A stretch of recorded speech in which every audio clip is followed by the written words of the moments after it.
Welcome back to the Roadside Rescue YouTube channel. I'm Ernest and we're here with a day in the life of a mobile mechanic. Kind of a mechanic life episode. It's a pretty busy day here. We're getting to the weekend and we've got a few things to do. So this is one of my favorite videos to film, and I think one of everybody else's favorites, where we kind of just go through a whole day, what it's like. So here we go. We've got a few things to do. We're going to start off with a kind of a pre-trip inspection, tune-up, oil change, give the car a good look over. We did a video recently where some people were traveling to a different state and they've actually got another vehicle that they want me to look at. I guess they decided they're going to take this one with them as well. And so we're going to look at that, get that tuned up and oil changed. Then we're going to look at a leak in radiator hose, possibly. That's all the information I've got, so I haven't done a diagnosis on it, but we'll get over there, take some radiator hoses with us just in case, and some coolant and some jugs to catch that old coolant in, and we'll see if that's the only issue. And a couple other things that are come through. I usually stop by AutoZone, so typically I end up helping somebody out in the parking lot every time I'm there. I've never filmed one before, but I figured, hey, maybe next time people would like to see a quick little helping somebody out in the AutoZone parking lot. So if anybody's over there and needs help, we'll hop out and film that as well. So here we go, let's get going. We'll get some tools. This truck's still messed up from the last day in the life episode I filmed about a week ago. And we're going to do an engine swap in it sometime soon. So we'll be taking the Rescue Ranger, we'll get some tools and load them up in there, and we'll be taking the small truck today. We've got an oil pan, coolant pan, and we've got air compressor and jack stand. We got the jack here. So you'll see quite a bit more goes into this inspection that we're doing today, and I'll explain a little bit more when we get up there as to why that is.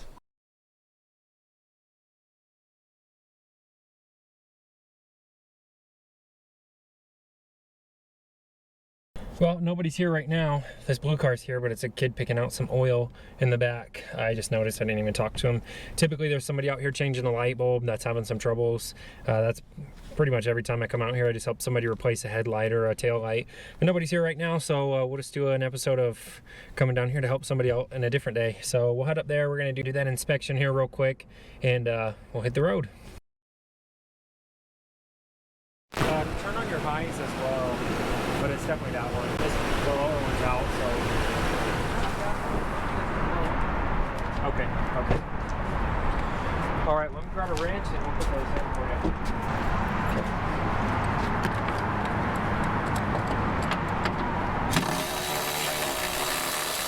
You're fine with me replacing this one as well? You got both of them? Yeah, I always replace both. Okay.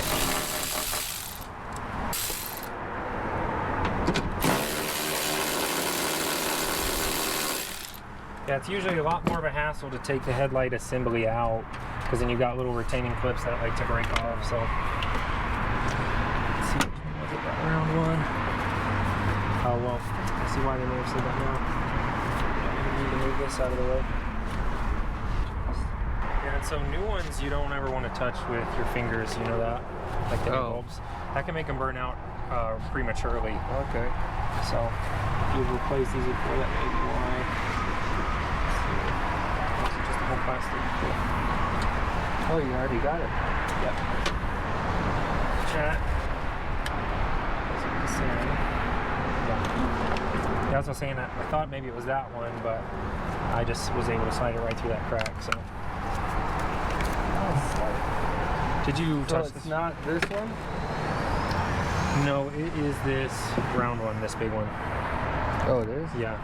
Let's double check. Let's turn on your lights, but just have a look at that.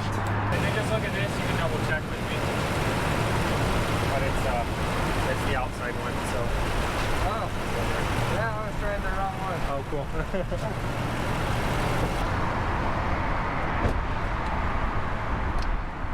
Oh, can you turn those lights off? Yeah, they're off. I thought I turned them all off. Yeah, this one's coming on us, so.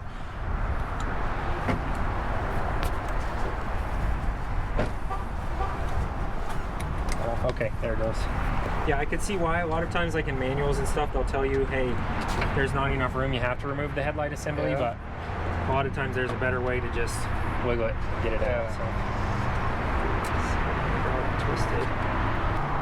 Do you have time to do this? That bottom one? Yeah, if you have that bulb, yeah, I can do it for you. Buy it. Okay, yeah, and just return your other one. Yeah. Alright, I was wondering why that other one didn't want to go in. This new one, the gasket from the old one was left behind, so. Okay, that's one in. go to the other, and it's important not to touch those bulbs.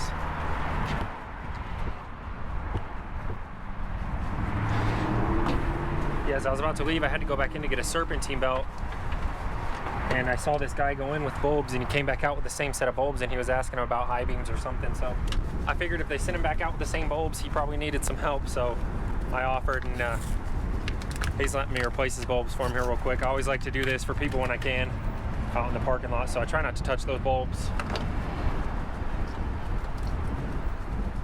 Make sure that gasket came out with that other one. It did. All right, that one's in, and I'm actually going to do his fog light for him down here. I told him that that one was out, so he's going to run in and grab that real quick. But the box is here a lot more expensive, so.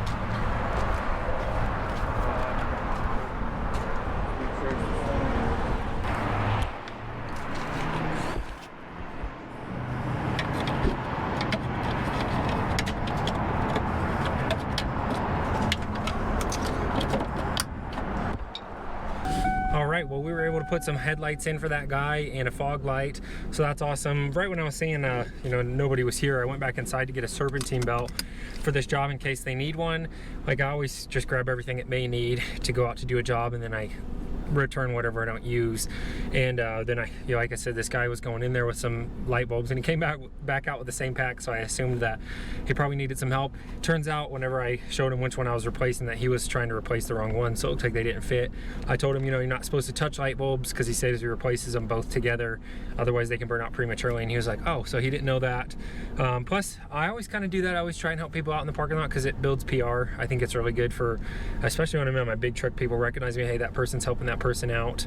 But also, you know, I give them my business card, and I said, hey, you know, just let me know in the future if you have any car problems, and I'll take care of you. So most likely to get customers doing that, and I've had good success in the past. So we'll head up there now and do that inspection and oil change, and we're hitting the road. Here we go.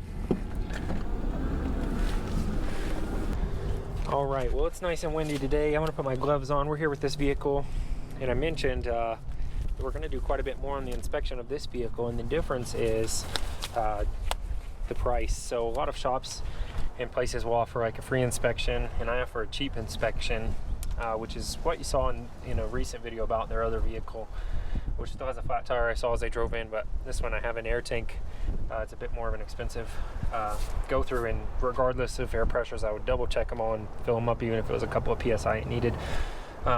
But I offered to fill that one up as well while I was here, and they actually have a hole in it. They filled it up and it's flat again, so they're taking their vehicle to Costco tomorrow to get new tires. On this one, there's a lot of things that we'll do extra, like cleaning the battery terminals and stuff, just because, you know, and it's just a bit more of a thorough inspection. We'll jack things up and check the suspension rather than just crawl under there and look. So we're gonna get started. I'm gonna start with looking at the air filter, seeing if it needs that. Let's see here. Come up and out, and that looks super new on the top side, but that's the filter side. It could use a new air filter, but it's not in bad shape, so it was probably replaced last oil change. I'll tell them what kind of condition it's in. I'll show it to them and let them decide if they want a new one, but I wouldn't pressure somebody with a filter in this state to get a new one. I would just say, hey, I've got one if you want it. Probably fine. So yeah, that filter looks like it's in good shape. I'm gonna let them know about that. We'll start off next with, I'll get my wrench out here, loosen these battery terminals. And at the same time, it's a 10mm up here as well. On the top of the valve cover, we're gonna look at those spark plugs, and we'll clean up these terminals, and there's quite a bit of dirt on top of this battery. We'll just get all that cleaned up. And like I mentioned in the last video where we were doing inspection, early on I like to go ahead and start draining the oil. That way, you know, it can all get out of that engine. It can sit there and drip for 20 minutes while I'm doing everything else. So I'll loosen these up, and then I'm gonna go ahead and jack up that side before I check the suspension and start draining the oil out. But if I'm not doing a suspension check, you know, not just a visual inspection, but jacking it up to look at everything, then I won't even typically jack up a vehicle to change the oil. I'll just slide my low profile pan under there and drain it that way. Okay, you can see this turns pink when it's in contact with battery acid, so looks like we've got a bit of leakage probably coming out from around here based off the fact that it's on that cap there. But a lot of batteries nowadays aren't serviceable. People have asked about that. I really don't service batteries with DI water. We'll let that sit for a minute, clean up while we jack up this side and get that oil draining.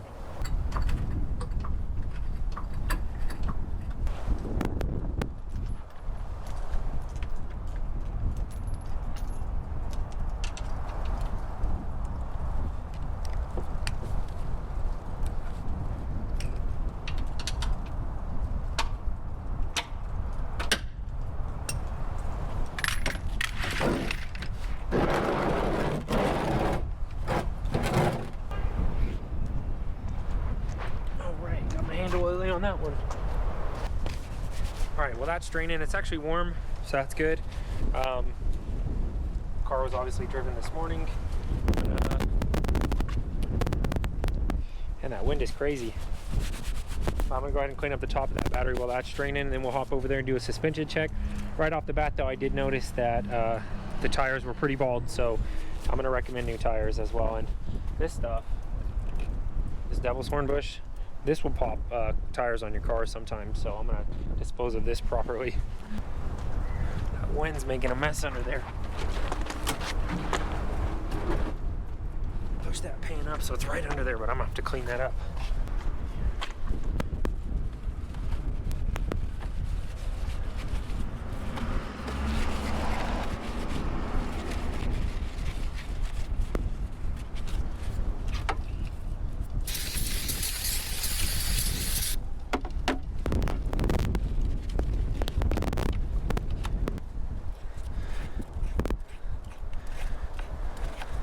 These terminals look like they're in good shape.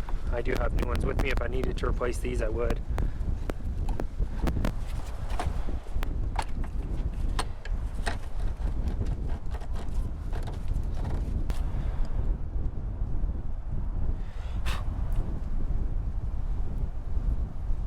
All right, some dielectric grease will help prevent corrosion in the future. You're going to lose a lot more voltage over time with corrosion buildup around your terminals and cause you to have a bad battery prematurely. So even if you lose, even if it was 0.1 volts or whatever, through a little bit of dielectric grease, I've never had a problem with it. But even if there was a little bit of loss, it outweighs the factor of having to, deal with corrosion in the future. Most people don't get underneath their hoods frequently, use baking soda and water to clean up battery acid and corrosion. So, like I said, I have no issues putting on dielectric grease. I put it on all the batteries.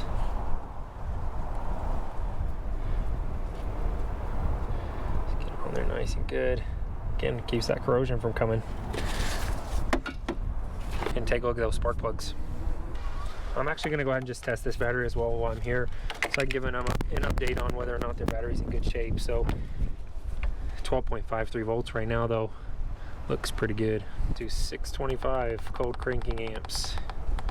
This has a printout, so I can print it out with their receipt, staple it to it. I have a mini stapler I usually keep with me, and they can see what condition their battery's in. But that is a good battery right there. And print the data.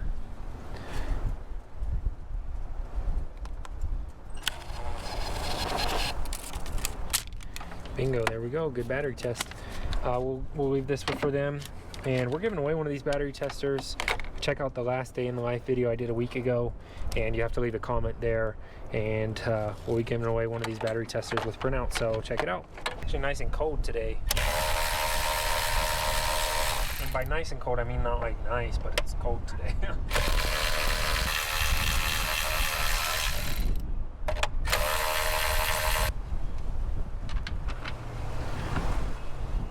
Okay, and here we've got our coil packs. I'm gonna go ahead and check the spark plugs.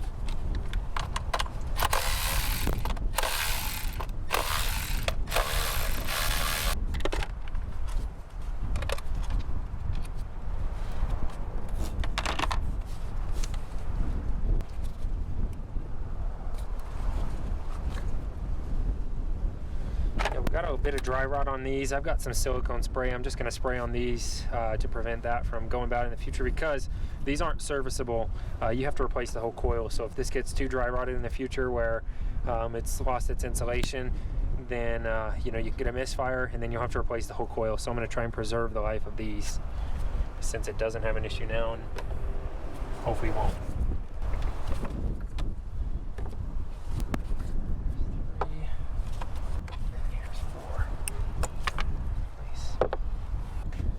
Now the silicone spray doesn't last forever, but it gives it a nice coating for a while. In fact, you can spray pretty much everything down in an engine with this, and it makes it look a lot better. Just watch. And that'll stay like that for a few weeks, and it'll look nice and new. So this is a trick some people do when they're selling a car. WD-40 does the same thing. You can just spray everything down, and it looks like it's in a lot better shape than it is. But this is something people often notice too when I'm done with a job. Sometimes I'll just, you know, if it's like old dry plastic, this also helps preserve it, but I'll spray everything down, and sometimes people will be like, whoa, what did you put on my engine? And it's just some silicone spray. So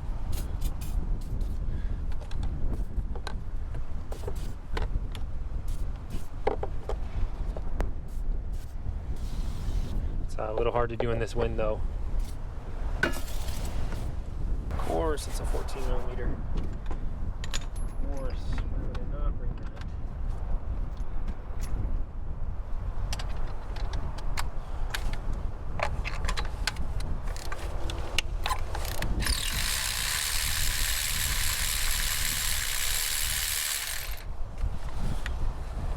Every time I go out to do a job, I ask myself if the spark plugs I'm about to pull out are going to be the 14 millimeters or not. They're not common, but these were, sure enough, and those look pretty old.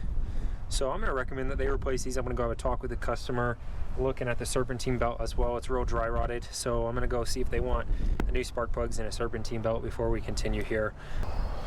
Okay, so here we are. We're going to put new spark plugs in this. The serpentine belt, they're just going to hold off on that and wait till they start hearing some noise from it or have some issues. That's their choice, so I recommended that they replaced it, but that's perfectly fine.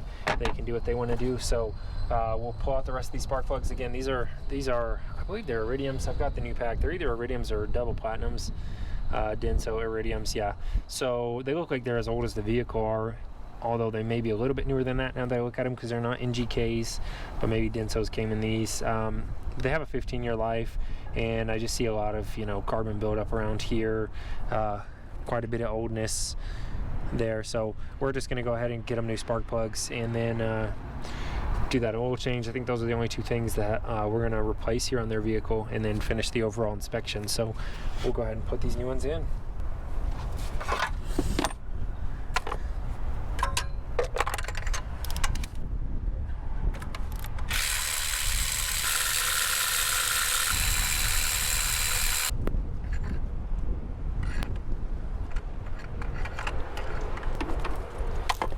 Okay, there's our old spark plugs. We'll get those new ones. I almost always grab a Snickers when I'm at AutoZone, but kind of holds me over till my next meal or whatever. Sometimes I only eat once a day though, just depends on the day. Well, I'd say most of the time actually. Porcelain's actually stronger than steel. It doesn't have the same impact resistance as steel, so tensile strength, it's a lot stronger than steel, but it's not as impact resistant, so you don't want to drop these. But you know, I could grab onto the porcelain with these pliers, no problem, but I'm just going to grab the steel tip here. Just be careful with these. Put them in nice and easy, so I don't adjust that gap. They do come pre-gapped. So, and like I said, I've got that 14 millimeter spark plug wrench that I use occasionally, but I almost never bring it. And it's like every time I bring it, I'm just using a 14 millimeter socket to do spark plugs on these. They're just tinier to fit in those smaller spaces up here. I don't know why they ever changed the design, but it was one of those things that used to be universal, and it's not quite so much anymore. Start all these by hand. Nice. No matter what I do, there's always a group of people who think that it should be done a different way. The NIC's group, I have a good answer for. I used to work in the factory for Nissan, and if something doesn't come one way from the factory, I tend to leave it that way. So they don't come with NICs on them from the factory. They can strip out threads. I've put NICs on spark plugs before, but I like to leave things the way they came from the factory. Alright, I also like to put silicone spray on all of these connectors as well, just to prevent corrosion. and waterproofs it as well.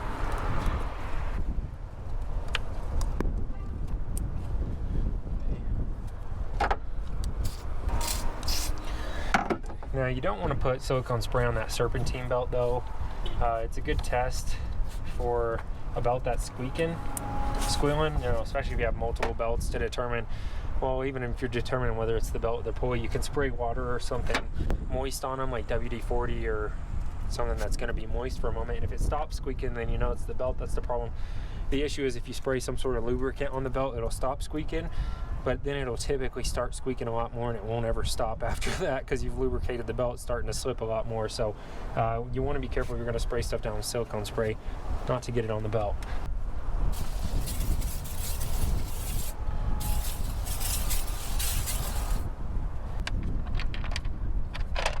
And just look at the difference there between that cover and that I haven't sprayed in the cover that I have. Again, like I said, it's not permanent, but it makes it look nice for a little bit. You can actually put like silicone on your windshields. It'll help the water bead up. I don't do that though, but it's got a lot of good uses. Well, we're almost done up here. I'm gonna get my stuff cleaned up and then I'm gonna spray everything down with silicone spray to make it look nice if they take a peek at it. And if not, then it'll look the same here in a few weeks. And that's not a trick either. I just like the way it looks. And then we'll finish topping this off with oil, but we gotta take the filter off and put the drain plug back in first. There we go.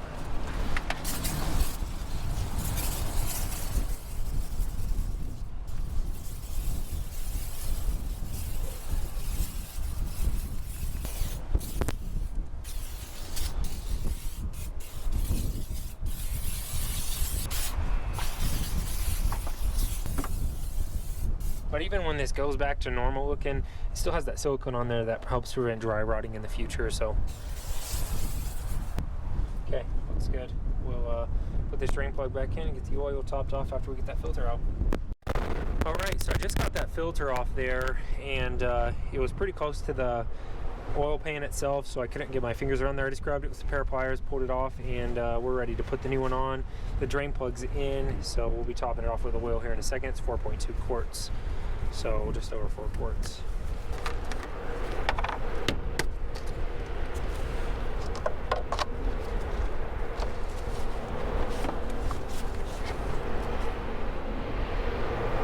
So what I'm going to do here is just grab the tire, top, bottom, side. Wheel bearing feels good, and suspension components feel good when we're talking about tie rod and ball joints that way as well. So I'm going to poke my head under here with my flashlight, take everything, give it all a good look, and let you know what I see. Okay, boots are in good shape.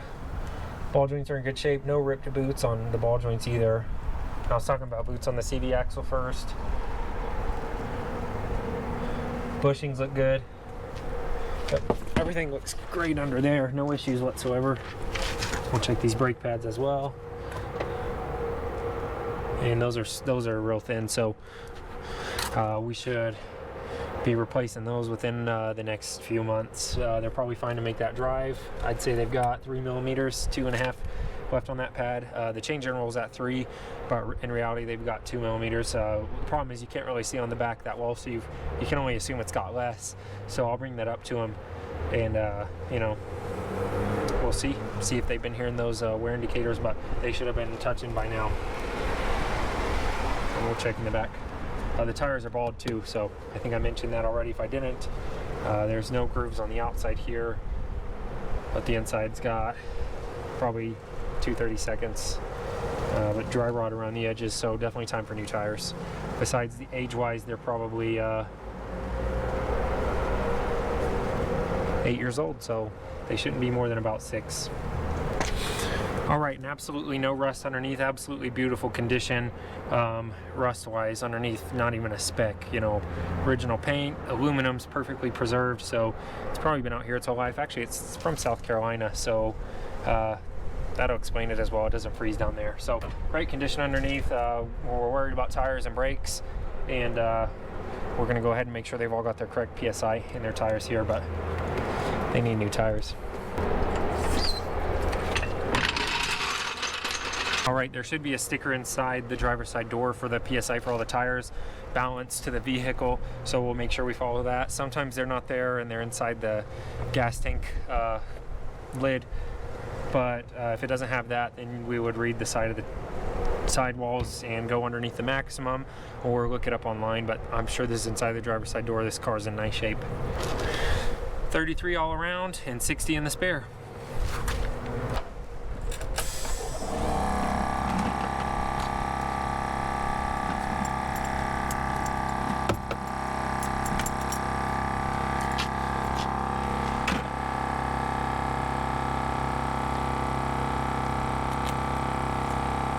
Right at 32 here, so we'll give it 33.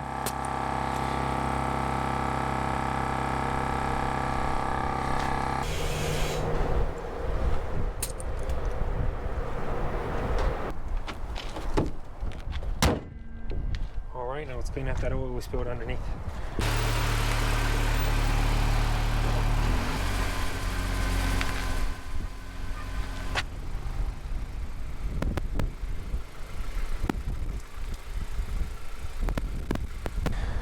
Alright, that's a job well done. We'll go over and do that radiator hose on the other vehicle now. I also filled up the spare tire on that other vehicle, well, almost all the way. That air compressor was recharging, so we'll go finish that up.